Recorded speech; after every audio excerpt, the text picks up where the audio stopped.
বন্ধুরা, আমি সহেলি অলৌকিক জোনের আসরে তোমাদের আরও একবার স্বাগত জানাচ্ছি। বন্ধুরা, আজ অলৌকিক জোনে ঘটনা পাঠিয়েছেন জয়া চক্রবর্তী। উনি পেশায় একজন স্কুল শিক্ষিকা এবং তাছাড়া উনি একটি এনজিওর সঙ্গেও যুক্ত। এনজিওতে মহিলাদের বিভিন্ন বিষয়ের ওপর কাজ করা হয়। সেই এনজিওয়ে বিভিন্ন বয়সের সদস্যা আছেন। তাদের মধ্যে একজন আছেন সোহাগদি, বয়সে বেশি প্রবীণা সদস্যা।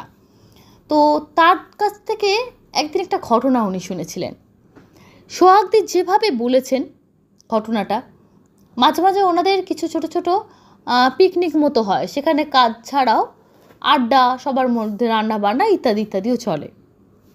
সেখানেই সোহাগদি প্রবীণা হলো, যেহেতু নিয়ম অনুযায়ী দিদি বলেই তাকে সম্বোধন করেন ওনারা। তো তিনি যেভাবে ঘটনাটা বলেছেন, তার জানা অদ্ভুত একটা ঘটনা, সেটা উনি ওইভাবেই সোহাগদির ভাষায় আমাদেরকে লিখে পাঠিয়েছেন। লিখছেন, ফোকলা তাতে সোহাগদি বলে উঠল, সিরিয়ালের বৌমা দেখিস? সেই বৌমাগুলো কেমন ভয়ঙ্কর টাইপের না? বিশাল বড় বড় কপালে টিপ পরে ঘুরে বেড়ায়, ভয়ঙ্কর টাইপের ডাইনি মতো। আমি নিজে চোখে ডাইনি দেখেছি, তোরা শুনলে প্রত্যয় যাবি না। হই হই করে সবাই ধরলো, আরে দিদি বলো, এমন জম্পের শীতে এরকম একটা ঘটনা শুনলে ভালোই লাগে। তখন সোহাগদি বলতে শুরু করলো, আমাদের গাঁয়েই থাকতো, নাম তার কনক। ফর্সা রং, কিন্তু রোদে পুড়ে তামাটে হয়ে গেছিল। চুল ছিল লাল পানা, আর চোখ সে ভারী অদ্ভুত, হলদে কটা চোখ, ছোট ছোট। তার বাপ সুদাম ছিল গাঁয়ের নাম করা ওঝা, সাপের বিষ ঝাড়ত, ভূতে ধরা ছাড়াতো। কনক ছেলেবেলা থেকে কেমন ধরা যেন ছিল, খুব বাপ ভক্ত, বাপের লগে লগে ঘুরত। চুল ছিল জট পাকানো, অন্য ছেলেপিলেদের মতো খেলতো না। যে কোনো জায়গায় ভূত ঝাড়াতেও যেত, সাথে সেও যেত। টুকটাক ফাই ফরমাস খাটতো বাপের, কিন্তু ছোট থেকে সে খুব হিংসুটে। ঝগড়াঝাটি ছিল তা না, কিন্তু ছেলেমেয়েরা না ওকে পছন্দ করতো না। ওর গলা ছিল একটু খনা খনা। পাড়ার বৌঝিরা তামাশা করে বলতো ভূত পেতনির ছানা। একটু বড় হতে কেমন যেন কুচুটে মতো হয়ে গেল, দাওয়ায় বসে আকাশ পানে চেয়ে দুলত। আবার একটু বড় হলে দেখা গেল সে যা বলে ফলে যায়। ওদের উঠোনে কয়েদ বেলের গাছ ছিল। পাড়ার ছেলেরা বেল পাড়ার জন্য হুড়োহুড়ি করতে করতে ওদের দরজাটা ভেঙে দিল। কনক তার সরু ক্ষণক্ষণে গলায় চেঁচিয়ে গাল পারতে পারতে বলেছিল, গাছে যারা উঠেছিস পড়ে হাত পা ভাঙবি। আর এই ছোড়া, নিচে দাঁড়িয়ে বেল করছিস? ডাল ভাঙুক চাল ভাঙুক। সে হাত ঘষতে ঘষতে দুলতে দুলতে বলল। ছেলের দল জিভ ভেঙিয়ে পালাতে গেল। আর তখনই শুরু হলো গন্ডগোল। একটা সরু ডালে পা দিতেই ডালটা মট করে ভেঙে গেল। দুটো ছেলে সজোরে নিচে পড়ে চিৎকার করে কোকিয়ে উঠল। একজনে কনুই থেকে হাত অবধি ঘুরে গেছে, আর একজনে পা গেছে। এ অবধি ঠিক ছিল, কেউ কিছু ভাবেনি। কিন্তু গন্ডগোল হলো এরপরে। সেই দিন রাতে বাজির আগুনে ভোঁদা আর ন্যাপলা, যারা ওই নিচে বেল কুড়োচ্ছিল, তাদের চালে আগুন লাগলো। একজনের চাল ভেঙে পড়লো, অন্যজনের দেল মানে দরজা। সবাই শুনে তাজ্জব। এখন তারা ভাবলো কনকের বাপ সুদাম মৃত্যুটাও স্বাভাবিক ছিল না। লোকে বলে গাছ থেকে পড়ে মরেছিল, কিন্তু অতটুকু গাছ থেকে পড়ে মরে গিয়ে ওইভাবে ঘাড় ভাঙলো কি করে? মাথাটা একেবারে পেছনে ঘুরে গেছিল। অনেকে বলে ভূতের হাতেই প্রাণ খুইয়েছে। লোকে কইতে লাগলো, এই মেয়ের ওপরও ভূত পেতনির ভর হয়, ও নিশ্চয়ই তুকগুণ জানে, ডাইনি বিদ্যাও শিখেছে বাপের কাছে। আর কিছু ঘটনায় তার প্রমাণ হলো। গায়ে সিধু বলে একটা ছেলে ঘোষেদের পুকুরে নাইতে নেমে ডুবে মরল। সবে সাঁতার শিখেছিল, ঝাঁঝিতে পা আটকে গেছিল। গায়ের লোক ঝাঁপিয়ে পড়ে তুলেছিল, ততক্ষণ বেচারা মরে গেছে। ছেলের মা পুকুর ঘাটে এসে আঁচারি পিচুরি করে কাঁদছে। লোক জমে গেছে। সেখানে তখন কনক এসে জুটল। এই সিধু কনকের সাথে কথা কইত, ডাসা পেয়ারা আমরা সব দিত কনককে। কনক যে সিধুকে এত ভালোবাসত তা কেউ জানত না। সে এসে তার খনা গলায় বিলাপ করতে শুরু করলো। তার গলার সুর কেরম কেরম চড়তে লাগলো, কিন্তু চোখে কোনো জল ছিল না। সিঁদুর মা হঠাৎ কনককে দেখে ঝাঁকাতে ঝাঁকাতে বলল, এই কনক, আমার ছেলেটারে বাঁচিয়ে দে মা, তুই পারবি, তোর তো অনেক ভূত পেত আছে রে। কনক কেমন করে যেন তাকালো। এবার তার সুর কেমন যেন নেমে গেল। সে দুলতে শুরু করলো, দুলুনি বাড়তে লাগলো। সুরটা মনে হলো মন্তর। সে কি ধিস করে কি নাম করে কি যেন বলতে লাগলো। লোক জমে গেছিল চারিধারে। ছেলে তো মরা, নড়েও না চড়েও না। হঠাৎ যেন খেপে গেল কনক, উঠে পড়ল, নাতি মারল সিধুর পিঠে। উপুর হয়ে পড়েছিল ছোঁড়াটা। নাকি নাকি নাকি গলায় বলল, ওঠ হারামজাদা, তোর মা ডাকছে শুনছিস না, ওঠ, মেরে তোর ভূত ভাগাবো। সে আবার নাতির পর নাতি মারতে লাগলো। এখানে বলে রাখা ভালো, সোহাগদি এভাবে গ্রাম্য ভাষায় লাথিকে নাতি এইভাবে কথা বলতেন। জয়াদি বললেন, ওনার কথাগুলো শুনতে এত ভালো লাগতো, কোনো কিছু পরিবর্তন না করে ওনার কথা অনুযায়ী আমি লিখেছি। সবাই হতভম্ব, কিন্তু আশ্চর্য, হঠাৎ মরা জয়ন্ত হয়ে উঠে নড়ে বমি করতে শুরু করলো। সে কি বমি, শ্যাওলা শ্যাওলা বমি করতে করতে চোখ মেলে চাইল। সিঁদুর মা পাগলের মতো ঝাঁপিয়ে পড়ে ছেলেকে বুকে টেনে নিল। ছেলে মা বলে ডেকে উঠল। কিন্তু গাঁয়ের লোকেরা কনকের ওপর খুশি হলো না, তাকে ডাইন বলে ভয় পেতে লাগলো। সিধু বেঁচে গেল, কিন্তু অমন ডাকাবকু ছেলে কেমন তোর ভীতু হয়ে গেল।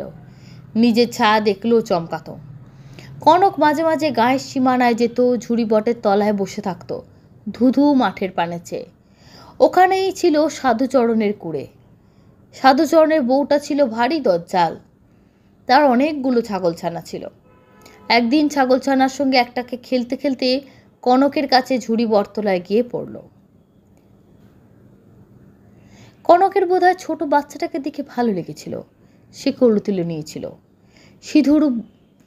সাধুর বউ ছাগল খুঁজতে এসে তাই না দেখে ভীষণ চেঁচামেচি করতে লাগলো। ডাইন ডাইন, আমার ছাগলটা রক্ত খেতে লেগেছে। কনক ভাবা চাকা খেয়ে গেল হঠাৎ এমন চেঁচামেচিতে। সাধুর বউয়ের গলায় আরও কজন ছুটে এলো। তারাও শুনল কনক নাকি ছাগলটার গলায় মুখ লাগিয়ে রক্ত খাচ্ছিল, এই জন্য ছাগলটা অমন রোগাপানা। ওরা কথা শুনে লোকে ঢিল ছুলতে রাখলো কনককে। কনক নাকি সুরে চেঁচাতে লাগলো, এই তোরা মারিস কেনে, আমি কিছু জানি না, আমি তো বাচ্চাটারে আদর করছিলুম, নাগছে রে, মারিসনি আমায় নাগছে। কনকের মাথা ফেটে গেছিল, বেহুশ জ্বরে পড়েছিল। কয়দিন জ্বরের ঘোরে বিড়বিড় করে কি সব বলছিল, আমি কারোকে মারিনি গো, আমার শুধু শুধু মারল গো, সব মরবে সব মরবে। তারপর সে আরও বদলে গেল, কারোর সাথে কথা বলতো না। এমন সময় গ্রামের শ্মশানের ধারে ঝাঁকড়া পাকুড় গাছের তলায় এক কাপালি আশ্রয় নিল। সে ভয়ানক দেখতে। গায়ের লোক সব তাকে ডরায়। গায়ের যদু মাতাল একদিন নেশা করে শ্মশানের ধার দিয়ে ফেরার সময় দেখে কনক ওই কাপালিকের সামনে উবু হয়ে বসে কি যেন কইছে, আর ওই ভয়ঙ্কর কাপালি মিচকি মিচকি হাসছে। মাতালের কথায় লোকে অত কান দেয়নি, কিন্তু তারপরে গাঁয়ের দাশু চৌকিদার, ভেমগুন্ডার, মরা পোড়াতে যাওয়া শ্মশান যাত্রী অনেকেই দেখেছে তাকে। সবাই গুজগুজ করে। এরপর এলো চতুর্দশী অমাবস্যা।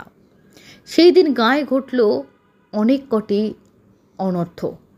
বাজির আগুনে সাধুর চালে আগুন লাগলো, সাধুর বউ পুড়ে গেল। একদিন জম যতনায় বেঁচে থেকে মরে গেল। সারাক্ষণ ওরে ছাড়, আমার অন্যায় হয়েছে, ক্ষমা করে দে বলে টানা হাঁচড়া করছে নিজেকে নিয়ে। তোর ভূতদের সরা, আমার বড় ভয় লাগছে। সেই রাতে কিছু লোক মদ খাচ্ছিল আড্ডায় বসে। সেই মদ বিষ হয়ে গেছিল। 4টে জোয়ান লোক ধরফড়িয়ে মরে গেল। আর খেয়াল করে দেখা গেল তারা সবাই সেই সব মানুষ যারা কনককে ঢেলা মেরেছিল। গায়ের সকলে কনককে খুব ভয় পেয়ে এড়িয়ে চলতে লাগলো। কেউ আর কিছু বলতো না। সেই বছর আমি শিবরাত্রির পেলছি। আমাদের পাশের বাড়িতে বাউন দিদির সাথে মাঝরাতে জল ঢালতে গেছি জোড়া শিব মন্দিরে। খুব জাগ্রত বাবা। বাউন্দি বলছিল এক জল ঢালাতেই ভালো পাবে পরিণাম। জল টেনে ফিরছি, তাড়াতাড়ি হবে। বাঁশের ঝাড়ের মধ্যে দিয়ে দেখি কি না কনক পুকুর থেকে উঠে আসছে, চুল খোলা এবং গায়ে কোনো বস্ত্র নেই, পুরো উলঙ্গ। সে ঝোপে ঢুকে গেল, নিচু হয়ে কি একটা যেন পুঁতছিল। আমার গায়ে কাঁটা দিয়ে উঠল। কনক আমাকে দেখতে পায়নি। সেই থেকে আমি বিশ্বাস করলুম কনক ডাইনি বিদ্যা জানে, কিন্তু ও আমার কোনোদিন কোনো ক্ষতি করেনি। একবার কালবৈশাখীর ঝড়ে বসেদের বাগানে আম কুড়োতে গেছি। আশেপাশে বাড়ির ছেলে মেয়েদের আগেই বলে গেছি। এমন সময় দেখি কনক তার খনা খনা গলায় এই এই এই করে আমার পানে ছুটে আসছে। ভয়ে আমার হাত পা পেটের মধ্যে সেদিয়ে গেল। কনক ছুটে এসে আমায় হ্যাঁচকা টান দিয়ে টেনে নিয়ে গেল, আর সঙ্গে সঙ্গে একটা বড় গাছের ডাল হুড়মুড় করে ভেঙে পড়ল সেখানে। একেবারে শেষ হয়ে যেতাম। কনক খেকিয়ে বলল, এই ছুরি, মরার জন্মে এসেছিস এই কাল রাতে? বের হ, দূর এখান থেকে। তারপর আমাকে টানতে টানতে আমাদের ঘরের খিড়কি অবধি পৌঁছে দিয়ে গেল। আমি ভয়ে কাউকে কিচ্ছু বলিনি। কিন্তু আশ্চর্য, আমার কিন্তু কোনো জ্বর জ্বালা অসুখ বিসুখ কিচ্ছু হয়নি গো। সেই থেকে কনককে ভয় পেলেও আমার মনে হতো কেমন তাকে রুষ্ট না করলে সে কাউকে ক্ষতি করে না। এরপর গাঁয়ের অনেকেই রাতের বেলায় নুকিয়ে নুকিয়ে যেত কনকের ঘরে। সামনে কেউ স্বীকার করতো না, কিন্তু কি করে জানি না চুপি চুপি সব রটে যেত। রাধু গয়লানির জামাই নাকি মেয়েটাকে তাড়িয়ে আবার একটা বিয়ে করেছিল। রাধু এসে ধরে পড়ে কনককে। কনক একটা কি মাটি ছড়িয়ে দিতে বলেছিল ওই জামাইয়ের বাড়ির চারপাশে, তাই করেছিল রাধু। তারপর ওই সতীন মেয়ে ছেলে হঠাৎ বদ্ধ উন্মাদ হয়ে গেল, তার ঘর ছেড়ে পথে পথে ঘুরে বেড়াতো। রাধু ভালো হয়ে ঘরে ফিরে গেল। রাহা বউয়ের ছেলে হয় আর মরে যায়, আর মরে আর হয়। রাহা গিন্নি স্মরণ নিল কনকের। কনক নাকি কটা কালো জ্যান্ত পশু চেয়েছিল, কুকুর বেড়াল ছাগল মুরগি, একদম কালো। তা জোগাড় করে দিয়েছিল রাহা গিন্নি। সুস্থ বাচ্চা, তবে এই জানিস বলে প্রত্যয় হবে না, দুটো বাচ্চাই কুচকুচ কালো। মেয়েটা বেড়াল চোখো আর ছেলেটা মুখটুক হাব বাব যেন পাঁঠার মতন। এমন সময় আমার বিয়ে ঠিক হয়। একদিন পুকুর ঘাটে বেসন আর কাঁচা হলুদ মেখে নাইতে গেছি। কনক পথ দিয়ে যাচ্ছিল, আমাকে দেখে থমকে দাঁড়ালো। তারপর চোখ কুচকে কি যেন দেখলো, তারপর আমাকে হাতছানি দিয়ে ডাকলো। ঘাটে ময়রা গিন্নি বসেদের দুটো মেয়ে ছিল, তারা খেয়াল করেনি।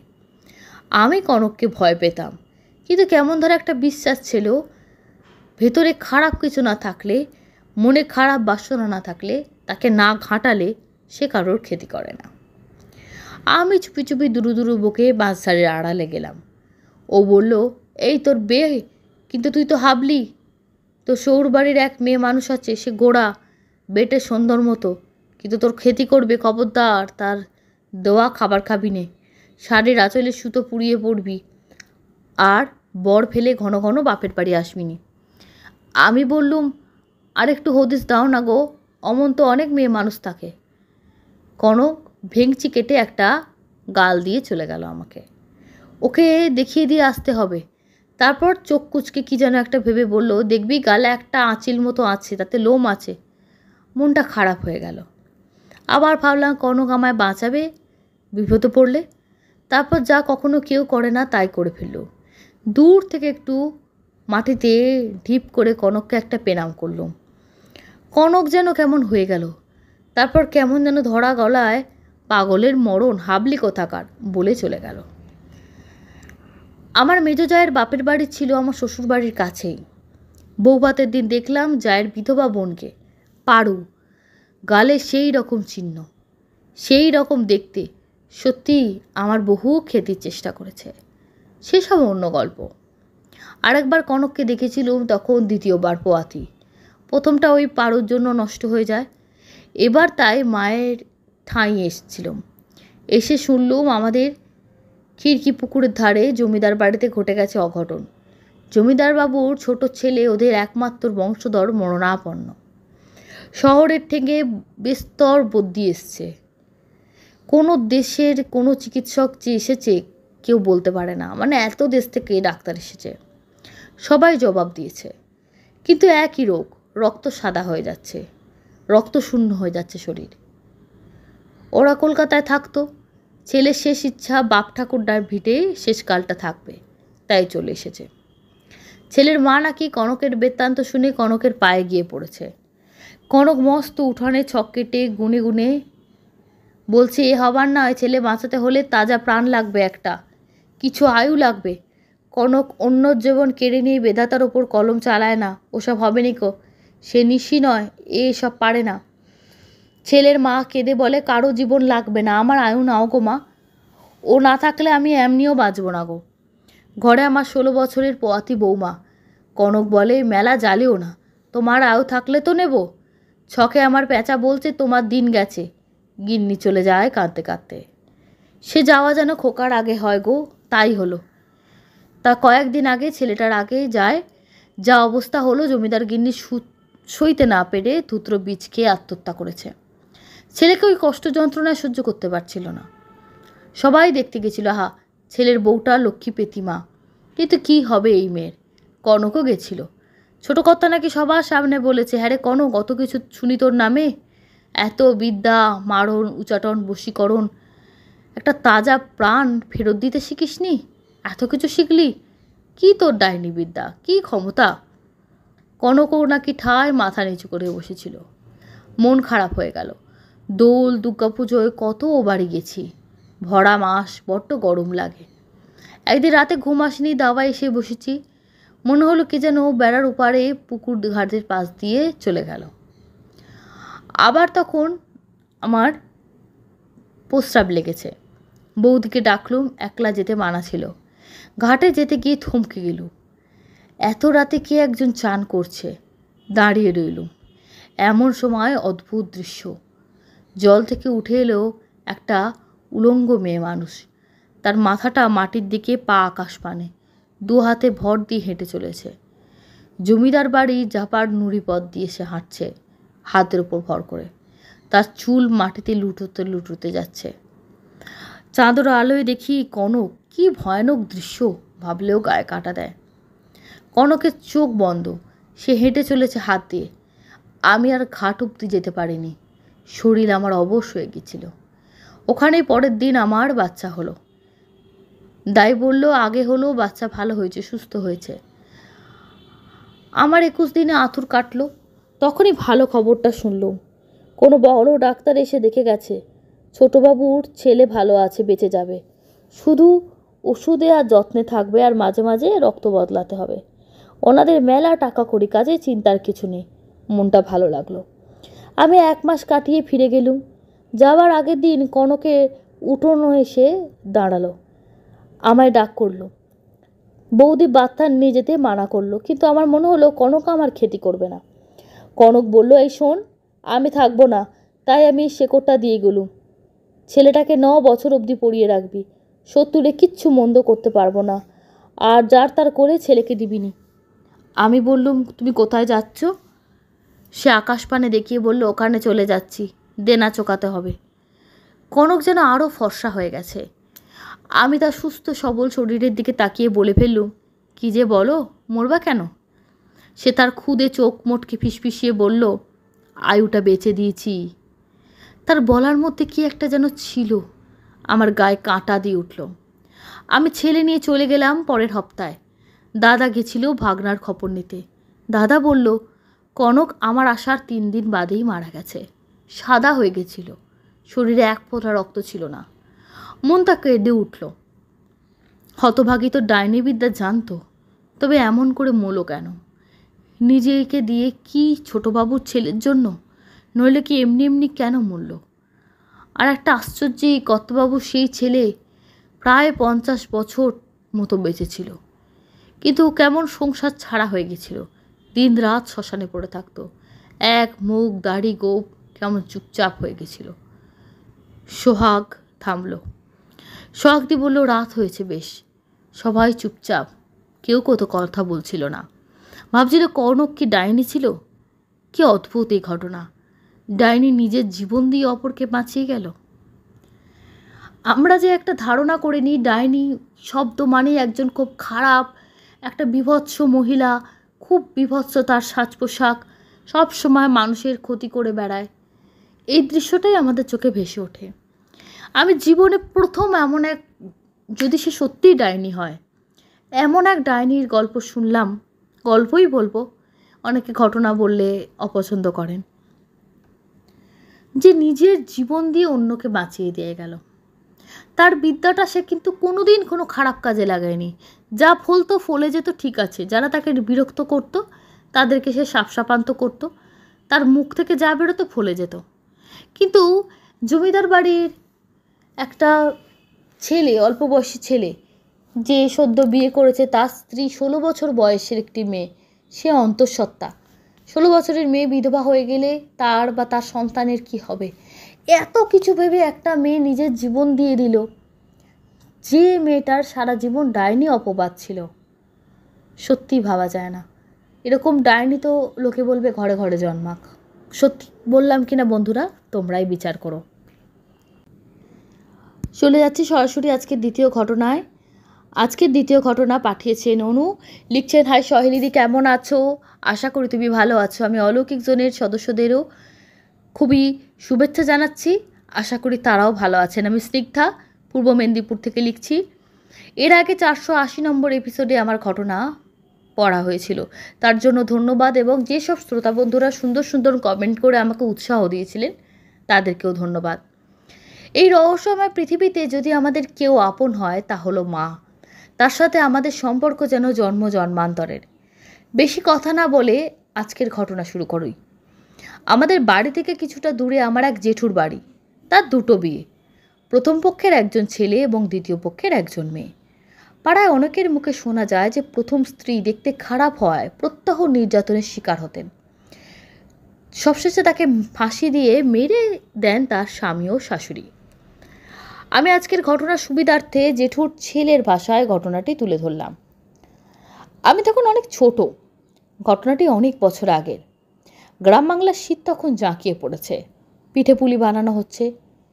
কয়েকজন বন্ধু এলো আমাকে ডাকতে, খেলতে যাবার জন্য। মা আর ঠাকুমা তখনই বাড়িতে ছিলেন। আমি ওদের সঙ্গে বাড়ি থেকে কিছুটা দূরে একটা মাঠে খেলতে যাই। তখন বিকেল প্রায় 4:30 মতো বাজে। আমার সাথে আমার বন্ধুরাও আমার বাড়িতে এলো, কারণ খেলা হবে আমাদের বাড়ির ছাদে।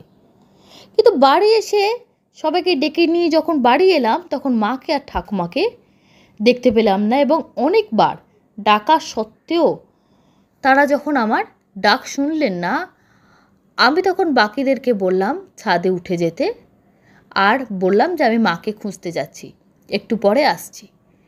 সিঁড়ি দিয়ে ওঠার পর একটা বাঁক মতো পড়ে। প্রথমে যে উঠেছিল সে বাকিদেরকে উঠতে তার কারোর একজনের মাথায় কারোর পা লেগে যায়। তাকিয়ে দেখে আমার মা সেখানে ঝুলছে, চোখ খুলে বেরিয়ে এসেছে ঠিকরে, এবং তার জিভ মুখের থেকে বেরিয়ে এসছে, জিভটা যেন ঝুলছে।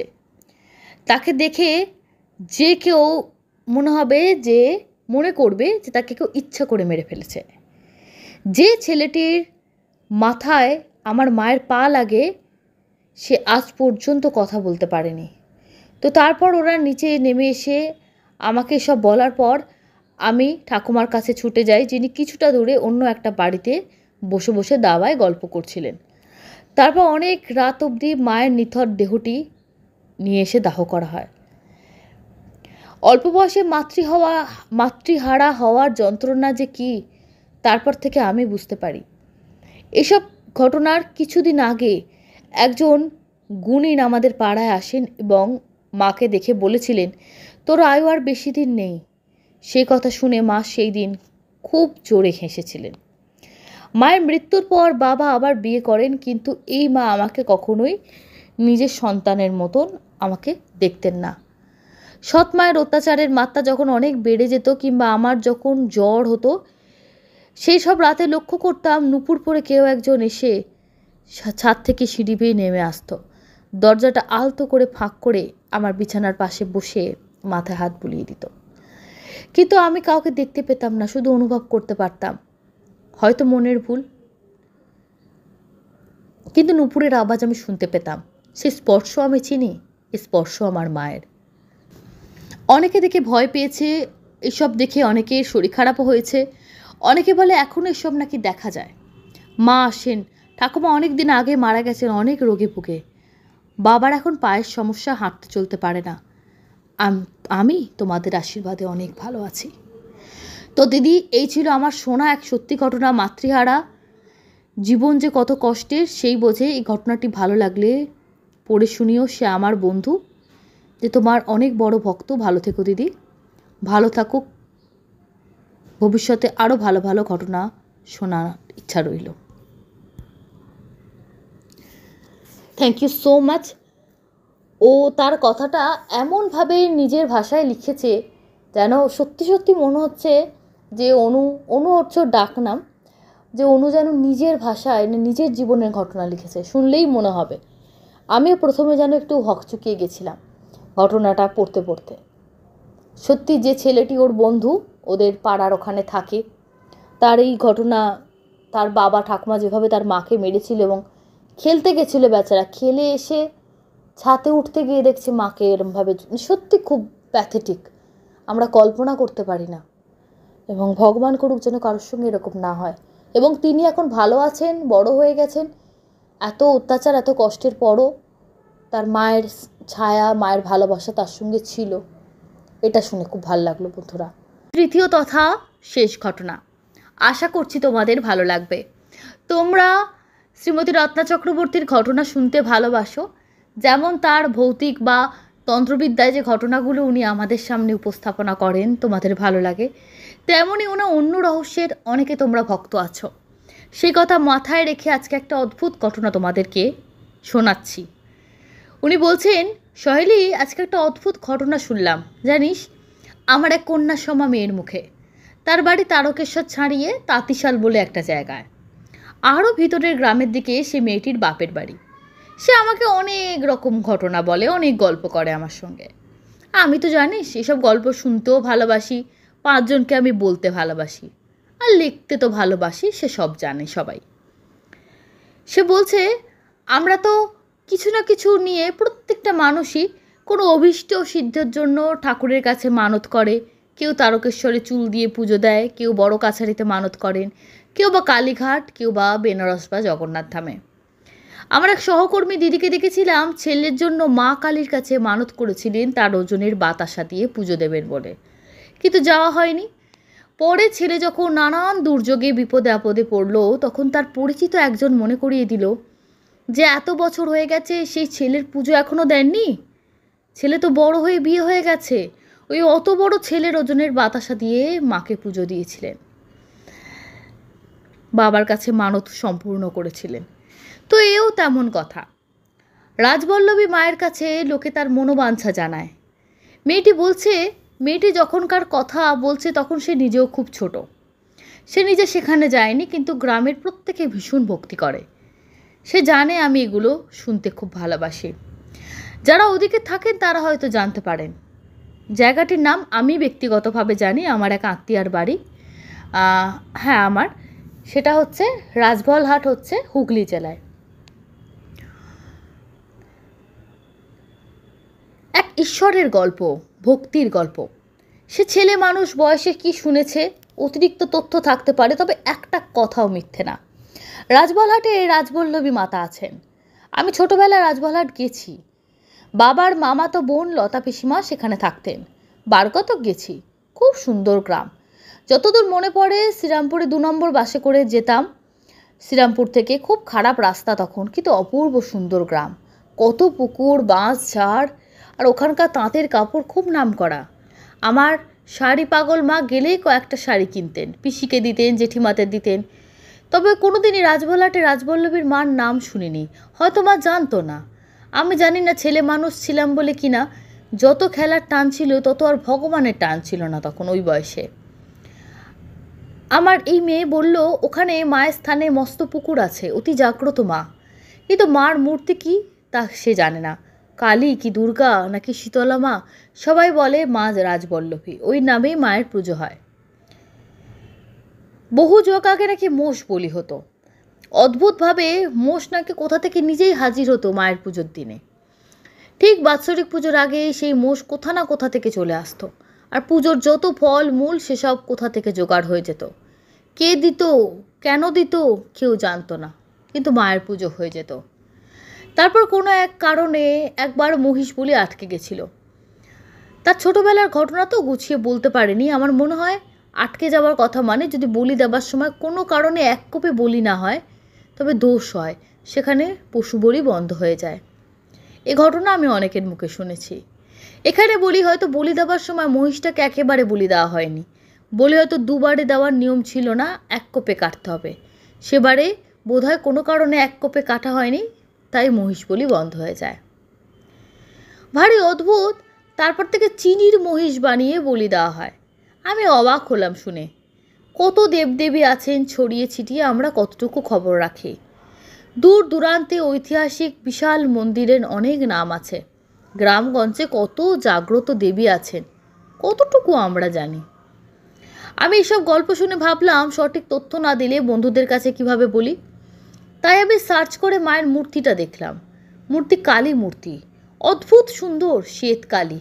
দেবীর হাতে ছুরি, অন্য হাতে রক্তের পাত্র, পায়ের কাছে একদিকে শিব, অন্যদিকে মাথার ওপর পা দিয়ে দাঁড়িয়ে আছেন। একদিকে শিব বসে আছেন, মা পাথায় পা দিয়ে দাঁড়িয়ে আছেন, কিন্তু মুখ কিন্তু ভীষণ প্রসন্ন। কোমরে মুন্ডমালা। অনেক খুঁজে তথ্য যেগুলো পেলাম সেটা ভাগ করছি। জানলাম মা রাজবল্লভীর ভীষণ নাম ডাক, অদ্ভুত সুন্দর মন্দির দেখার মতো। মা প্রতিদিন নতুন বস্ত্র পরিধান করেন, তা বস্ত্র ভক্তরাই দেয়। ইতিহাসের দিক থেকে আর বেশি গেলাম না, মোটামুটি খোঁজ করে জানলাম এই মন্দির 800 বছরের পুরনো, কেউ বলছে 400 বছরের। আমি অত জ্ঞানী নই, ঐতিহাসিক তথ্য আলোচনা করার ধৃষ্টতা আমার নেই। যেটুকু ঘটনা শুনতে ভালো লাগে সেটুকুই শুনেছি। মার এখানে ভোগ দেবার ব্যবস্থা আছে। তারকেশ্বরে নেবে, এখান থেকে যাওয়ার সময় হরিপালে নেবে, এখানে যাওয়া যায়। তবে ছবিতে যা দেখলাম, মন্দির দেখলে চোখ জুড়িয়ে যায়। কেউ যদি যেতে পারেন গিয়ে দেখে আসবেন। এবার আসি মেয়েটি যে ঘটনাটা বলেছে তাতে। মায়ের কাছে সবাই সব রকম মানত করে, কিন্তু এখনকার নাকি বিশেষত্ব হচ্ছে পোড়া, কাটা, ছেঁড়া, ভেঙে যাওয়া এরকম বিশেষ দুর্ঘটনামূলক ঘটনা ঘটে। সেগুলো ঘটলে মায়ের কাছে লোকে ছুটে যায়। ভয়ঙ্কর সেসব রোগ দুরারোগ্য বলা চলে, রোগীর জন্য মানত করে। রোগী নিয়ে গিয়ে মায়ের সেই পুকুরে স্নান করিয়ে আনে, রোগী সুস্থ হয়ে যায়। যদি রোগী নিয়ে যাওয়া না যায়, খুবই অসুস্থ হয়, তবে তার জন্য মায়ের কাছে গিয়ে মানত করে আসা যায়। মায়ের স্থানের মাটি এনে রোগীর কপালে, গায়ে, মাথায় বলিয়ে দিলে রোগী শুধু সুস্থ হয়ে যায় না, একেবারে ভালো হয়ে যায় বরাবরের মতো। যুগ যুগ ধরে নাকি এটাই চলে আসছে। মিঠু দেশ গায়ের মেয়ে, তার 15 বছরেই বিয়ে হয়েছে, কাজে তার কখনো আর সেখানে যাওয়া হয়নি। তার নিজের ছোট বোনের সঙ্গে ঘটনাটা ঘটেছিল। তার ছোট বোনের এক বিপদে তার ঠাকুমার শাশুড়ি মানত করেছিলেন মায়ের কাছে। তার ছোট বোনকে বাঁচাতে কেঁদে পড়েছিলেন মায়ের কাছে, ফলও পেয়েছিলেন। ঠাকুরমা শাশুড়ি সম্পর্ক বুঝতে আমার সময় চলে যায়। তারপরে বুঝি প্রত্যেকেরই এত ছোট বয়সী বিয়ে হয় যে ঠাকুরমা শাশুড়ি তখন অবধি সুস্থ ছিলেন, ভাবা যায়। পরপর অনেকগুলো বোন মিঠুদের, বড় মেজ বাদে বোনেরা সবাই মায়ের দুধ খেত। ছোটদের মায়ের দুধ আর বড়দের গরুর দুধই ভরসা। তখন কৌটোর দুধের এত চল ছিল না। মা সংসারী মানুষ, কাজেই সবসময় ব্যস্ত, কিন্তু শিশু কি আর তা বলে শুনে? মস্ত বড় ভাতের হাঁড়ি ছিল। মিঠু বলে তাদের দেশ গায়ে লোক মাঠ থেকে খেটে খুঁটে আসে, ভাত মেপে খায় না শহরের লোকেদের মতো। খাবারের সঙ্গে তরি তরকারি জিনিস কম, কিন্তু ভাতটা একটু বেশি লাগে। মিঠুর মা মস্ত বড় হাঁড়ি সবে উপর করে দিয়েছেন, বিরাট বড় গামলার মধ্যে। অনেকক্ষণ থেকে ছোট মেয়ে বায়না করছে দুধ খাবে বলে। আসলে তার ওপরেরটাও দুধ খায়। বনে বনে রেশারেশি আছে। ছোট বোন তার ওপরের বাচ্চাটা দুধ খেতে দেবে না, সে আগে খাবে বলে টলমল পায়ে গিয়ে ছুটে যায় মায়ের কাছে। আর টাল সামলাতে না পেরে গরম ফ্যানের মধ্যে তার হাতটা ঢুকে যায়, পুরোই ফ্যানের মধ্যে পড়ে যেত। মা কোনো রকমে দু হাতে জড়িয়ে ধরেছে। সবে তখন ফ্যান গালা হচ্ছে, ভাবতে পারছেন? মস্ত বড় মাটির বা কাঠের গামলার ওপর মেয়ে চিৎকার করছে, তার মাও ভয়ঙ্কর চিৎকার করে কেঁদে উঠেছে। সঙ্গে সঙ্গে সবাই ছুটে আসে। বড্ড কচি বাচ্চা, তখন মিঠুদের ওখানে বুদ্ধি ছিল না, তখনও এমন স্বাস্থ্যকেন্দ্র সব জায়গায় জায়গায় ছিল না, এদিক ওদিক গ্রাম মিলিয়ে হয়তো একটা দুটো। পুরো গ্রামের লোক জমে গেছে, পাড়ার লোকেরা সাইকেল নিয়ে ছুটছে কোথাও ডাক্তার পেলে সাইকেলে বসিয়ে নিয়ে আসবে বলে। পাগলের মতো ঠাকুরমা কাঁদছে, তার মাও কাঁদছে। শেষে আরামবাগ না কোথায় ওরা হাসপাতালে নিয়ে গেছিল, সেও প্রচুর দূর। ডাক্তার বললেন এত কচি হাত ভয়ঙ্করভাবে পুড়ে গেছে, ঠিক হবে কিনা বলা যাচ্ছে না। সাধারণত পোড়া ঘা চিকিৎসা করে সেরে যায়, কিন্তু বিষাক্ত হয়ে গিয়ে খারাপ হয়ে যায়, একটুতেই নাকি ভীষণ বিষাক্ত হয়ে যায়। তখন প্রাণ সংশয়। এরা গ্রামের মাটির বাড়িতে থাকে, বাড়িতে গরু আছে, পুকুরে জল ব্যবহার করে, অত স্বাস্থ্যবিধি মেনে চলা সম্ভব না। বিষাক্ত হয়ে গিয়ে কি হবে বলা যাচ্ছে না। ডাক্তার তো আর মুখের সামনে খারাপ কিছু বলবে না, যতক্ষণ শ্বাস ততক্ষণ আস। কিন্তু কথার কথা ভেবে বোঝা গেল ব্যাপারটা সুবিধের না, বাচ্চার অবস্থা খুব একটা ভালো না। মিঠুর ঠাকুমার শাশুড়ি ছিলেন খুব ঈশ্বরের ভক্ত।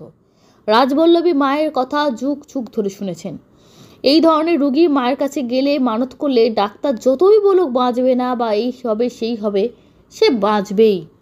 উনি তো ঝাড় হাত পা ছিলেন, বয়স হয়েছে, বিধবা মানুষ, খাবার দাবার ঝামেলা নেই, ছেলে মেয়েরাই আজ বুড়ো হয়ে গেছে, তার তেমন সংসার ও ধর্ম নেই। তিনি গিয়ে পড়ে রইলেন মায়ের কাছে। তখন নাকি এরকম মন্দির, শান বাঁধানো পুকুর কিছুই ছিল না, কিন্তু মা যেমন আছেন তেমনই ছিলেন। উনি ওই গ্রামের মধ্যে ফাঁকা মন্দিরে গিয়ে পড়ে রইলেন, মাথা খুঁড়তে লাগলেন। মিঠু মানে এই যে আমায় গল্প করেছে, সে তখন এত ছোট যে বোনের অবস্থা ভালো যে নয় সেটাও পুরোপুরি বলতে পারছে না। মোটামোটা ঘটনাটি এরকমই ছিল। তিনি তখন নাকি ওখানেই পড়েছিলেন কদিন। মেয়েটার অবস্থা খারাপ হয়ে গেছিল, বাঁচবে আশা একদম নেই। তারপর সে মেয়ে আস্তে আস্তে ভালো হয়ে যায়। বাড়ি থেকে খবর পৌঁছালো ওনার কাছে। সত্যি কথা বলতে কি, এখনও সেরকমভাবে চিকিৎসার ব্যবস্থা গ্রামে নেই। আর আজ থেকে অত বছর আগে, মানে মেয়েটির বয়স 37-38, মানে ধরে নিন না আজ থেকে প্রায় 33 বছর আগেকার কথা। ঠাকুরমার শাশুড়ির বাচ্চার ভালো খবর পেয়ে মায়ের চরণামৃত্যু নিয়ে বাড়ি চলে আসেন। তার মাথায় গায়ে বোলাতে থাকেন, মা রাজবল্লভীর নাম করতে থাকেন, সেই মেয়ে ভালো হয়ে যায়। সে বলেছিল, বিশ্বাস করবেন না, বোনের বাঁচার আশা ছিল না, একমাত্র রাজবল্লভী মায়ের দয়ায় আমার বোন বেঁচে গেছে। বাঁচা তো দূরের কথা, অন্তত যদি কোনো কারণে বেঁচেও যায়, হাতটা বেঁকে যাবে এটা তো স্বাভাবিক, কারণ যেভাবে পুড়েছিল হাতের হাড় অবধি দেখা যেত, মাংস পুরো গলে গেছিল। আমি তো দেখিনি, কিন্তু বাড়ির সবাই যখন বলে, কারণ সে এত ছোট তার মনে নেই স্মৃতিটা, আন্দাজ করতে পারা যায়। আর আপনারাই ভাবুন না, একটা সদ্যজাত বাচ্চার হাত, মানে 1 বছরের বাচ্চা, কতটুকু 1 বছরের বাচ্চা হয়, তার হাতটা যখন গরম ফ্যানের মধ্যে ঢুকে যায়, সবে ভাত গালা হয়েছে, তার কি অবস্থা হতে পারে। এরকম একটা না, বহু ঘটনা ওদের গ্রামে ঘটেছে, আশেপাশের গ্রামে ঘটেছে, দূর দূরান্ত থেকে লোক সেখানে যায়। আমি ছোটোবেলায় শ্রীরামপুরে থাকতাম, চাচার মা শীতলার নাম শুনেছি, কিন্তু এই মায়ের নাম এখনও শুনিনি। শুনে গায়ে আমার কাঁটা দিল। আমি মায়ের একটা ছবি জোগাড় করতে পেরেছি, সে ছবি আপনাদেরকে দেখাবো, আশা করছি আপনাদের ভালো লাগবে। ওখানে আরও নতুন নতুন জিনিস সংযোজন হয়েছে, যাতায়াতের ব্যবস্থাও খুব ভালো হয়েছে। যদি কেউ গিয়ে বসে, মনের দুঃখের কথা মনে মনেও ওখানে চাতালে বসে বলে, সে দুঃখ নাকি মা নিয়ে নেন। অ্যাক্সিডেন্ট হয়েছে, ইচ্ছা করে তো কেউ ঘটায় না, তখন সবথেকে বড় দরকার ডাক্তার চিকিৎসার। আর একটা জিনিস সবথেকে দরকার মানুষের মনোবল। ঐশ্বরিক ঘটনার কথা শুনে যদি মানুষের মনোবল বাড়ে, রুগী যদি মনে জোর পায়, তার পরিবার যদি শান্তি পায়, তাতে মন্দ কী? হয়তো অনেকে বলবেন এগুলো কুসংস্কার, সব চিকিৎসার জন্য হয়েছে। সবটাই কি কুসংস্কার? তাহলে এত পুড়ে যাওয়া রুগী গ্রাম দেশে কীরকম চিকিৎসা ব্যবস্থা আজকের দিনে আপনারা জানেন। আজ থেকে অত বছর আগে কেমন ছিল সেটা বুঝতে কারোরই খুব একটা অসুবিধা হওয়ার কথা না। তবে চিনির মোষ এখনও বলি দেওয়া হয় কিনা আমি সঠিক জানি না, তবে অনেক দিন অবধি নাকি চিনির মোষ বলি দেওয়া হতো। বর্তমানে ওখানে যারা থাকেন তারা এটা অ্যাসিওর করতে পারবেন যে আগের মতো চিনির মোষ বলি দেওয়ার প্রথা আজও চলছে কিনা। রাজবল্লভী মাকে প্রণাম জানিয়ে উনি ওনার ঘটনা শেষ করলেন। জানি না বন্ধুরা তোমাদের কেমন লাগলো, তবে আমার ঘটনাটি খুব ভালো লেগেছে। একটু অন্যরকম লাগলো, একটু প্রতিবেদনমূলক হয়তো তোমাদের মনে হতে পারে, কিন্তু বিভিন্ন রকমের স্বাদের ঘটনা থাকলে অলৌকিকজন তো সমৃদ্ধ হবে। এই আশা নিয়ে আজকের এপিসোড শেষ করছি, আবার ফিরে আসবো আগামী পর্বে। ধন্যবাদ। সরাসরি চলে যাচ্ছি কমেন্ট বক্স সেকশনে। বন্ধুরা, দেখিনি কে কী কমেন্ট করেছো। কমেন্ট করেছেন যথারীতি গীতা গোস্বামী। কিছু মানুষ আছেন যাদের কমেন্ট আমি প্রত্যেক দিন পাই, এমন একটা এপিসোড জানি না তাদের কমেন্ট আমি পাই না। আবার অনেকের কমেন্ট হয়তো তারা রেগুলার করেন, আমি হয়তো পড়তে পারি না, তো তাদের কাছে আমি ক্ষমা চেয়ে নিচ্ছি। কমেন্ট করেছেন জবা দেবী, কমেন্ট করেছেন রমেশ চন্দ্র মণ্ডল, কমেন্ট করেছেন পার্থ পাল, কমেন্ট করেছেন মি মাইসেলফ, লিখেছেন অসাধারণ ঘটনা। কমেন্ট করেছেন প্রলয় চক্রবর্তী, ভুটানের ঘটনা শুনে লিখেছেন শৈলী ভয় পেলাম না। আচ্ছা, হতেই পারে। স্টোরি টেলার লিখেছেন কি অসম্ভব ঘটনা। কমেন্ট করেছেন দেবপ্রিয়া চ্যাটার্জি, শৈলীদি তোমার চ্যানেলের প্রতিটা ঘটনা দুর্দান্ত লাগে। আমিও আমার মা প্রতিদিন বিকেল 4টা থেকে তোমার ঘটনা শুনি। এক কথা এক্সিলেন্ট, ইউনিক ঘটনাগুলো খুব ভালো লাগে। ঘটনাগুলো যেন পুরনো দিনে বাংলা সিনেমার মতো ফুটে ওঠে। সমৃদ্ধি কামনা করছি অলৌকিক জোনে। Thank you so much.